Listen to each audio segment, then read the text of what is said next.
In this episode of Down to Earth, has the great climate migration already begun?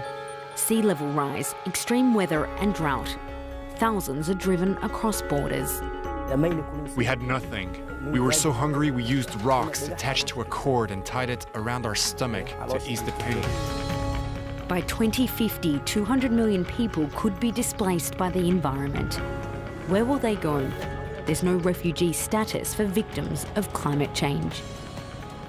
The tragedy is that this population, which is obliged to move, doesn't have a legal framework of protection like refugees do. A major security risk for the future. Will competition for resources spur conflict? Climate change constitutes a serious threat to global security. And make no mistake, it will impact how our military defends our country.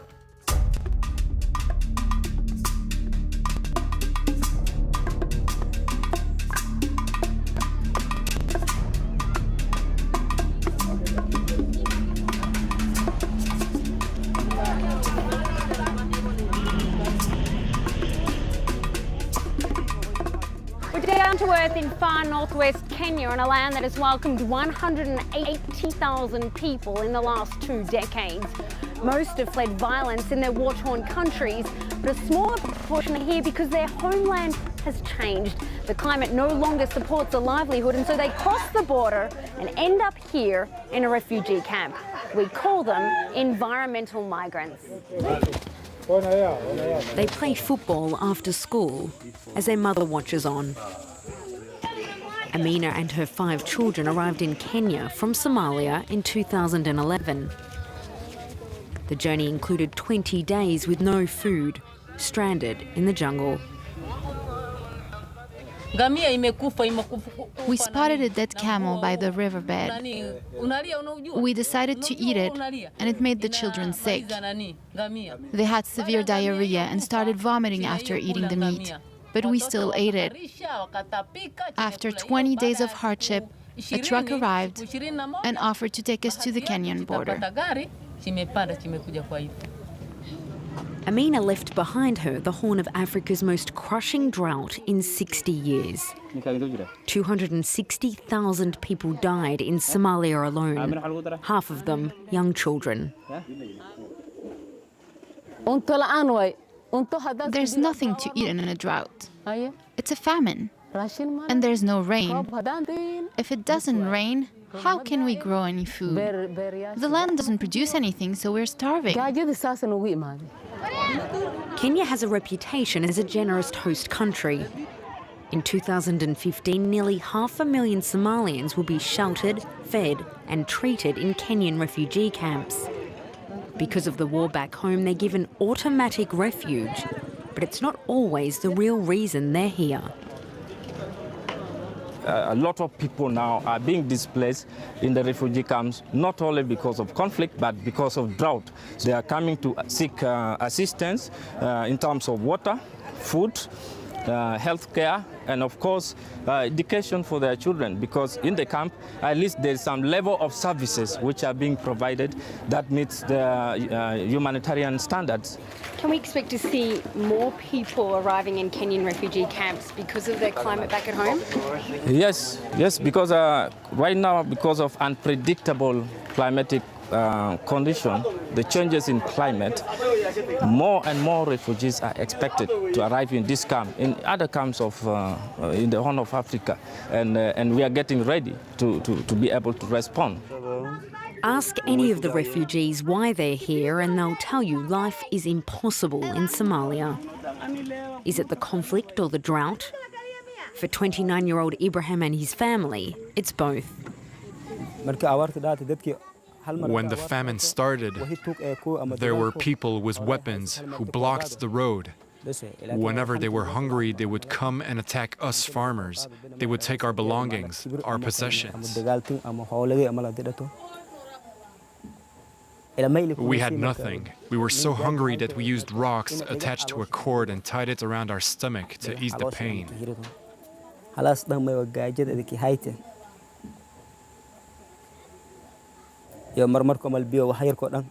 We didn't want to finish the little water we had. Water was our only source of food. Amina and Ibrahim are among the 60 million people displaced in 2014, an all-time record. Some flee south to Australia and New Zealand, others north to the United States. But the massive influx has come from Africa and the Middle East, across the Mediterranean. Somalians, side by side with Syrians, Sudanese, Eritreans. All of them so desperate to flee they'll tempt the treacherous journey to Europe. Nobody really has been asking how many of these people have lost everything because of drought, and with the last money they could gather, they started to move towards Europe. We do not know how many families have sent off one of their younger family members on this very precarious and very dangerous route because they have lost hope, basically. When the Geneva Refugee Convention was signed in 1951, there was no mention of climate change. 60 years later, the Swiss and Norwegian governments launched the Nansen Initiative. With the help of the UN, they're looking for ways to protect people forcibly displaced by the environment and rescue them from a legal abyss. The tragedy is that this population which is obliged to move, the majority, mind you, stay in their country, but those who cross borders don't have a legal framework of protection like refugees who left because of political reasons or persecution of a different nature. There's a void in terms of their protection. These are persons who are to some extent neglected, yes. They are neglected because they fall through the cracks of existing international law.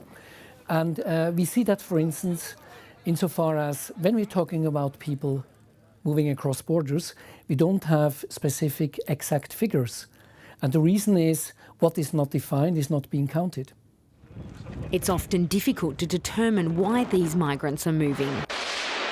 War, famine, the environment, or increasingly, a combination. A paper published in the Proceedings of the National Academy of Sciences argues that the uprising in Syria was partly driven by the worst drought in the country's modern history, the lack of resources creating conditions ripe for conflict. Famine and failing agriculture are food security issues that can fuel conflicts. Hunger is a powerful driving force of revolutions. The French Revolution began from a famine in the countryside. The Arab Spring started out as a protest over rising food prices. So I don't think we should underestimate famine as a potential instigator of revolution. Natural disasters are also forcing people from their homes, an average of 27 million per year. Cyclones, torrential rains, flooding. In November 2013, Typhoon Haiyan killed more than 6,000 people in the Philippines. Hundreds of thousands of survivors are yet to recover. We've always had natural disasters, we've always had floods, we've always had hurricanes, but now they're more frequent, more intense, and the humanitarian consequences are more tragic. There are efforts around the world to recognise the climate as a legitimate claim for refuge. For the moment, none of them has worked. In Italy, where tens of thousands of migrants first land in Europe, one lawyer is determined to challenge the status quo without waiting for a new refugee convention. I think we're obliged to offer these people real protection, welcome them, and give them the possibility of a new life. That's why it's important to create a precedent, to use existing legal tools to help the refugees now, so they don't have to wait for many years.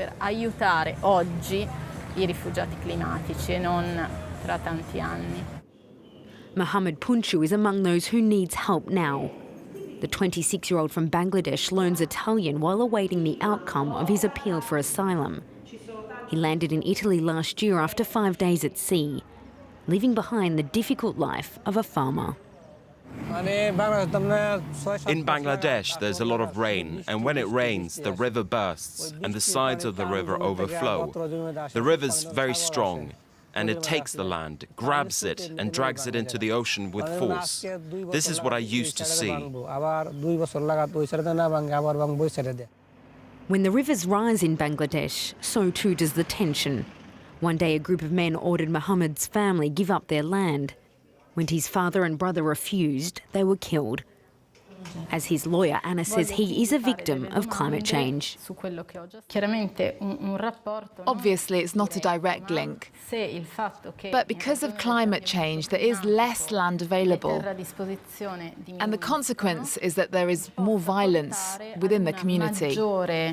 Violenza all'interno dei villaggi. Devo convincere il giudice. I have to convince the judge that he's part of a particular social group and that climate change and its consequences have caused damages to this particular social group, a group that isn't able to receive protection from the state's authorities. Che non può ottenere alcuna protezione dall'autorità del suo stato di appartenenza.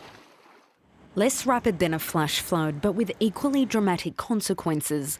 Rising sea levels are also threatening entire populations. It's prompted the government of Kiribati to launch the Migration with Dignity project, training its people in skills needed to work abroad. As an alternative, President Anote Tong has paid nearly $9 million for a parcel of land in Fiji. These people want, if they have to move, to do it before the disaster strikes.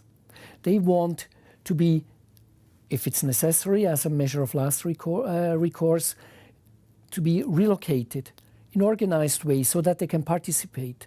It raises a tremendous amount of questions and challenges, especially relating to human rights, but I think preparing earlier will offer the advantage of limiting trauma among the displaced populations. But what if we limit the need to move? We're back in Kenya near Lake Victoria. Here, there's also been a notable change in the climate. When it rains, it pours, but often it doesn't rain at all.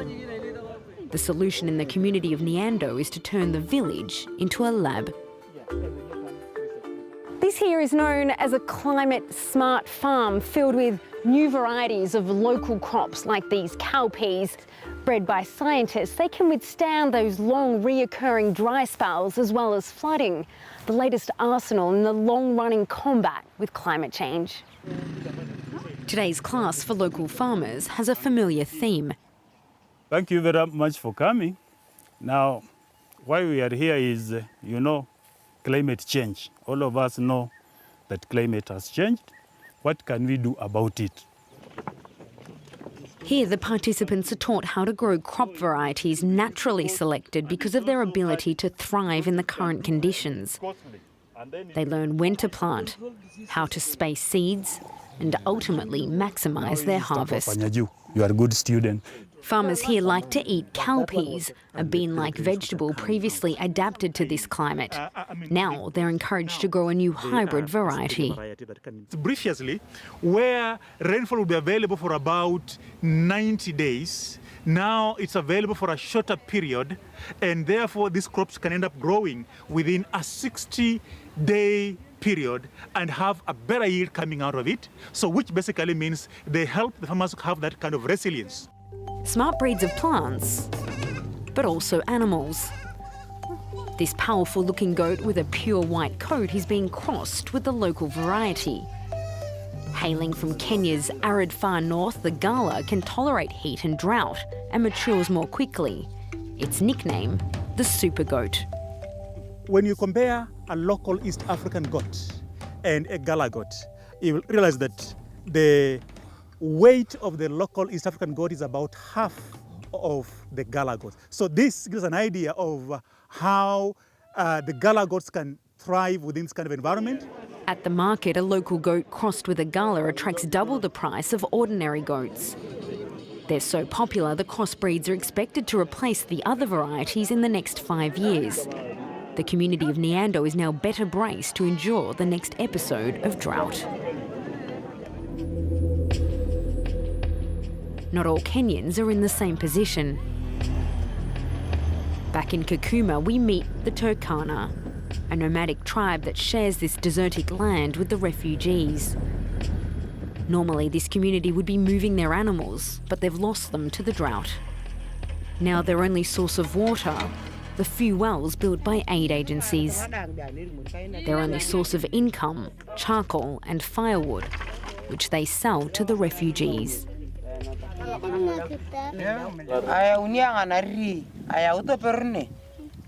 Every morning I walk into the bush to collect firewood.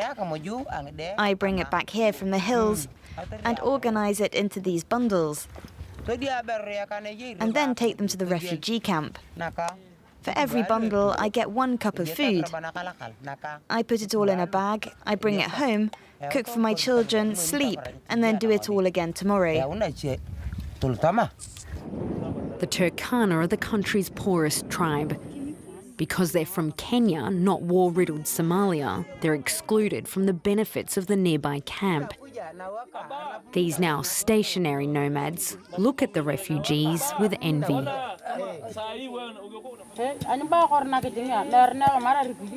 If you're hungry and you're a refugee like the ones at the camp, they bring food to you while you just sit there. How can you think that's bad? They bring you the firewood without you having to do anything. The refugees have it good.